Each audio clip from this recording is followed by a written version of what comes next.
Hi guys, today we will talk about how to fix or how to solve the problem of rotate on the application of Pinterest. We'll go to settings.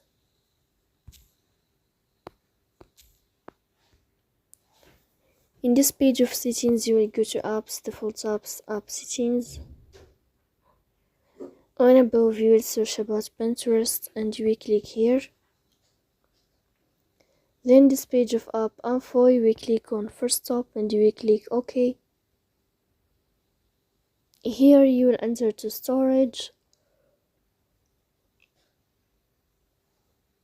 Then you will click on clear cache.